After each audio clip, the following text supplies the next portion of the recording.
Hi friend, मैं हूं वैभव विश्वकर्मा। लक्ष्य एकेडमी के यूट्यूब चैनल पे आपका स्वागत करता हूं। दोस्तों, आज हम इस वीडियो में बाल विकास के बारे में कुछ टॉपिक के बारे में डिस्कस करेंगे, जो कि हमारे सी टेट टेट और भी टीचर एलिजिबिलिटी टेस्ट जो भी होते हैं, उनमें क्वेश्चन इससे बहुत सारे पूछे जाते हैं। तो चलिए बिना देरी शुरू करते हैं। सबसे पहला टॉपिक देखते हैं हमने व्यक्तिक भिन्नता। हम व्यक्तिक भिन्नता के बारे में बात करते हैं। तो यहाँ पे देखते हैं हम लोग विकास प्रक्रिया के दौरान हमारी आनुवंशिकता और वातावरण के अंतःक्रिया का महत्वपूर्ण रोल होता है। इसी आनुवंशिकता और प्रभाव के कारण हम सभी लोगों का विकास अलग अलग होता है, जिसके कारण से हम सभी शारीरिक, मानसिक तथा व्यक्तित्व के आधार पर अंतर उत्पन्न हो जाता है, जिसके कारण हम सभी लोग अलग अलग हो जाते हैं। इसी भिन्नता को व्यक्तिक भिन्नता कहते हैं।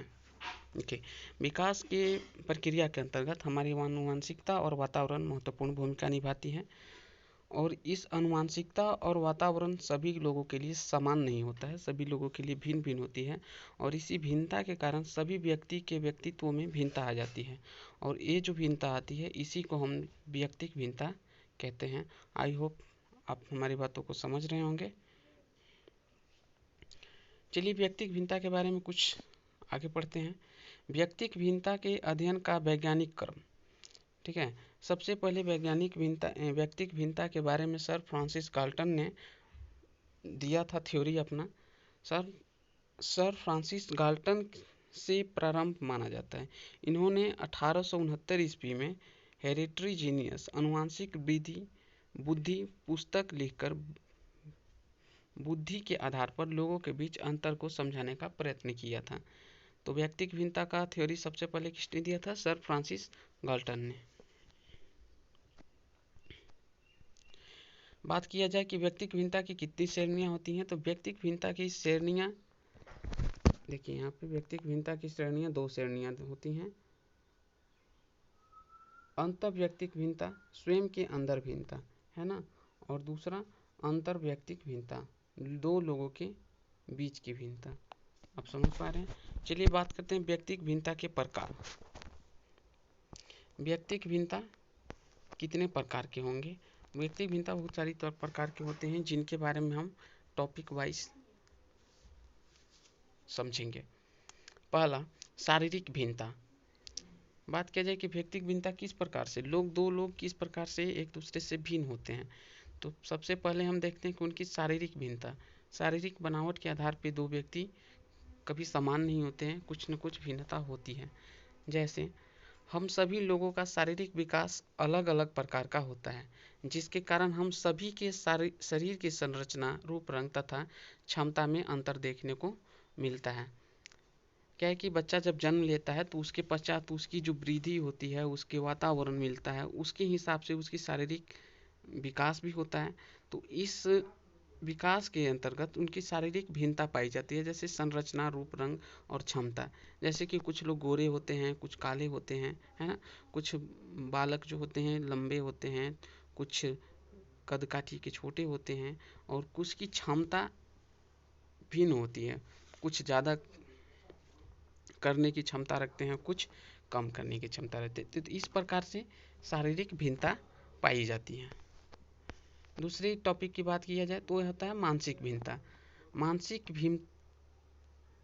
भिन्नता है ना, उनकी मस्तिष्क के अनुसार भिन्नता की बात किया जाता है। यहाँ पे मानसिक क्षमता का निर्माण मानसिक योग्यता के धारण करने से होता है ना। लोगों में मानसिक क्षमता क्या होती है? उनकी मानसिक योग्यता, उनका मस्तिष्क कितना तत्पर और कितनी शुद्धता के साथ काम करता है ना। कुछ लोग होते हैं मानसिक स्थिति उनकी प्रबल होती है, कुछ मंद बुद्धि टाइप के होते हैं, है ना। जैसे तर्क शक्ति, चिंतन, निर्णय लेने की क्षमता, स्मृति भंडार इत्यादि। मानसिक भिन्नता के अंतर्गत देखा जाए तो दो लोगों में तर्क करने की शक्ति के अनुसार भिन्नता हो जाती है। उनकी सोचने समझने की तरीके में भिन्नता पाई जाती है। किसी भी पार्टिकुलर निर्णय को लेने की क्षमता, है ना, स्मृति भंडार, उनको याद रखने की क्षमता, इस प्रकार से भिन्नता पाई जाती है। अगर दो बालक हम लेते हैं, दो बालक के बारे में डिस्कस किया जाए तो ऐसा हम पाते हैं कि एक बालक ऐसा है जो कि किसी भी टॉपिक को तेज़ी से याद कर लेता है और कोई याद करने में उसको काफ़ी कठिनाइयाँ होती हैं। तो इस प्रकार के जो भिन्नता पाई जाती हैं इसे हम मानसिक भिन्नता कहते हैं। आई होप आप समझ रहे होंगे। अगर आपको यह सेशन अच्छा लग रहा है तो हमारे वीडियो को लाइक करें और इस प्रकार के वीडियो आपको हमेशा हम अपने चैनल पे प्रोवाइड कराते रहेंगे, ठीक है। और ये जो आप इस प्रकार की पीडीएफ आप अगर चाहते हैं तो आप हमें व्हाट्सएप कर सकते हैं, जो कि आपको नंबर हम आपको डिस्क्रिप्शन में प्रोवाइड करा देंगे, है ना। ये नोट भी आपको प्रोवाइड करा दिया जाएगा अगर आप इंटरेस्टेड हैं इसको लेने के लिए। ये मानसिक योग्यताएं और इनका स्तर कभी सभी लोगों में भिन्न भिन्न हुआ करती हैं। इसी कारण से हम सभी लोगों के मानसिक क्षमता में अंतर पाई जाती है। हमने आपको क्या बताया कि यहाँ पे जो तर्क करने की शक्ति, चिंतन, निर्णय लेने की क्षमता, स्मृति भंडार इत्यादि, ये सब जो मानसिक कार्य हैं, है ना, ये तो मस्तिष्क का कार्य है, तो ये सब मानसिक कार्य माने जाते हैं। तो इन सब कार्यों के हिसाब से, योग्यता के हिसाब से भिन्न भिन्न होते हैं जो बालक। इस प्रकार से इनको हम मानसिक क्षमता में अंतर पाया जाता है। बात किया जाए आगे, नेक्स्ट थर्ड नंबर, रुचियों की भिन्नता, है ना। रुचि मतलब कोई भी बालक का किसी पार्टिकुलर कार्य और किसी पार्टिकुलर पदार्थ के प्रति कितनी झुकाव है, उसे हम रुचि कहते हैं। जैसे किसी को खेलना पसंद होता है तो किसी को पढ़ना पसंद होता है ना। ये सब रुचियां हैं। हम सभी लोगों की रुचि अलग अलग होती है। जैसे बच्चों के संदर्भ में बात करें तो किसी की रुचि कला में, तो किसी की रुचि विज्ञान में, तो किसी की रुचि भाषा में, तो किसी की रुचि सामाजिक भाषा में होती है। इस प्रकार से हम देखें, एक ही कक्षा में पढ़ने वाले बहुत सारे बालक जो होते हैं उनमें भी रुचियों के हिसाब से भिन्नता पाई जाती है। कुछ बच्चे ऐसे होते हैं जिनको खेलना पसंद होता है, किसी को पढ़ना पसंद है तो उसमें भी उनको किसी को गणित अच्छा लगता है, तो किसी को विज्ञान अच्छा लगता है, तो किसी को इतिहास अच्छा लगता है ना। तो इस प्रकार से रुचियों के अनुसार भी व्यक्तिक भिन्नता पाई जाती है। नेक्स्ट टॉपिक के बारे में बात करेंगे हम, संवेग में भिन्नता, है ना, संवेग में भिन्नता। चलिए देखते हैं क्या है संवेग में भिन्नता। हम सभी के संवेग अलग अलग होते हैं। जैसे कोई स्वभाव का चंचल होता है, कोई शांत होता है और हमेशा प्रसन्नचित्त रहता है, तो कोई हमेशा उदास रहता है। किसी भी पार्टिकुलर कार्य के प्रति अपनी तत्परता को दिखाना हमारा संवेग कहलाता है। ये हम किसी भी कार्य के प्रति अगर हमारी रुचि है तो वह रुचि का लेवल कितना है ना, तो उसे हम कहते हैं संवेग। जैसे कोई का स्वभाव चंचल होता है, सभी लोगों से मिलजुल कर बातें करते हैं हमेशा, मतलब कभी भी क्या होता है वो दुखी नहीं होता है, तो ये है। कुछ लोग ऐसे होते हैं कि सब हमेशा उन पर कुछ न कुछ चीज़ों की चिंतन करते रहते हैं और स्वभाव हमेशा उनका हमेशा शांत टाइप का होता है, किसी लोगों से बात करने में ज़्यादा हिचकिचाते हैं। कुछ लोग हमेशा खुश रहते हैं और कुछ लोग हमेशा उदास रहते हैं। तो इस प्रकार के संवेग में भिन्नता पाई जाती है। आप एक ही कक्षा में सभी बालकों में ये भिन्नता आप देख सकते हैं। चलिए आगे बात करते हैं हम व्यक्तित्व में भिन्नता, है ना।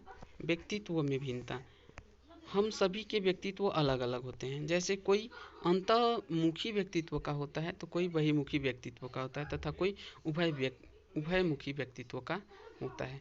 तो इस प्रकार से लोगों के व्यक्तित्व में भिन्नता होती है, जिसके कारण भी व्यक्तिक भिन्नता पाई जाती है। अंतर्मुखी व्यक्तित्व, बहिर्मुखी व्यक्तित्व, है ना। अंतर्मुखी व्यक्तित्व मतलब कुछ लोगों के सामने खुलना, बहिर्मुखी मतलब कहीं पे भी रहेंगे वो, मतलब किसी भी चीज़ को करने में वो कभी संकोच नहीं करते, है ना। इस प्रकार के बातों को अंतर्मुखी और बहिर्मुखी व्यक्तित्व कहा जाता है।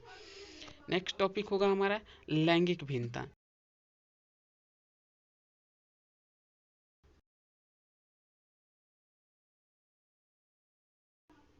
हाँ चलिए शुरू करते हैं। लैंगिक भिन्नता, लिंग के आधार पर महिला और पुरुष में भिन्नता पाई जाती है ना। तो यह एक लैंगिक भिन्नता जिसको हम स्पष्ट तरीके से हमेशा देख सकते हैं और विकास के क्रम में भी लैंगिक भिन्नता महत्वपूर्ण भूमिका निभाता है। जैसे कि कुछ कार्य ऐसे होते हैं जो बालिकाएं उसके प्रति अधिक झुकाव महसूस करते हैं, और कुछ ऐसे कार्य होते हैं जिसके प्रति बालक का झुकाव ज़्यादा होता है। तो इस प्रकार से एक क्या होता है, लैंगिक भिन्नता पाई जाती है ना। लैंगिक भिन्नता के अंतर्गत रुचि और मानसिक भिन्नता दोनों को अलग अलग तरीके से मापा जा सकता है। बात करते हैं सामाजिक आर्थिक पृष्ठभूमि की भिन्नता, है ना। देखिए, जिस माहौल में बालक बड़ा होता है वह माहौल उसके लिए बहुत महत्वपूर्ण होता है। वह माहौल के हिसाब से, इन्वायरमेंट के हिसाब से बालक में भिन्नता उत्पन्न हो जाती है, जिसे हम कहेंगे सामाजिक आर्थिक पृष्ठभूमि की भिन्नता। ऐसे सभी लोगों की सामाजिक आर्थिक पृष्ठभूमि एक जैसे नहीं होती है। कोई निम्न सामाजिक आर्थिक पृष्ठभूमि का हो सकता है, तो कोई उच्च सामाजिक आर्थिक पृष्ठभूमि का होता है ना। वास्तव में सामाजिक आर्थिक पृष्ठभूमि का प्रभाव बुद्धि पर अवश्य पड़ता है, किंतु मनोवैज्ञानिक इस प्रभाव को नगण्य माना जाता है। मनोविज्ञान में इस प्रभाव को नगण्य माना जाता है। आई होप आप समझ रहे होंगे हमारी बातों को। ठीक है, तो इतना तक था, ये थी व्यक्ति भिन्नता और उसके कुछ रूप जिसको हमने देखा, है ना। तो मिलेंगे हम नेक्स्ट वीडियो में, जिसमें हम लोग पढ़ेंगे आनुवांशिक भिन्नता के बारे में, है ना। आनुवांशिक कर्म और आनुवांशिकता के बारे में पढ़ेंगे। और ये वीडियो अगर आपको अच्छा लगा है तो आप हमें इस वीडियो को लाइक करें और ज़्यादा से ज़्यादा शेयर करें, तथा हमारे चैनल लक्ष्य अकेडमी को सब्सक्राइब करें। आपको इस तरह से सीटेट, जेटेट और किसी भी प्रकार के टीचर एलिजिबिलिटी टेस्ट से संबंधित वीडियो आपको प्रॉपर तरीके से प्रोवाइड कराए जाएंगे। अगर आपको इस प्रकार के नोट्स चाहिए तो डिस्क्रिप्शन में दिए गए नंबर पे कांटेक्ट करें। थैंक यू, मिलते हैं नेक्स्ट वीडियो में। तब तक के लिए खुश रहिए, मस्त रहिए, सुरक्षित रहिए।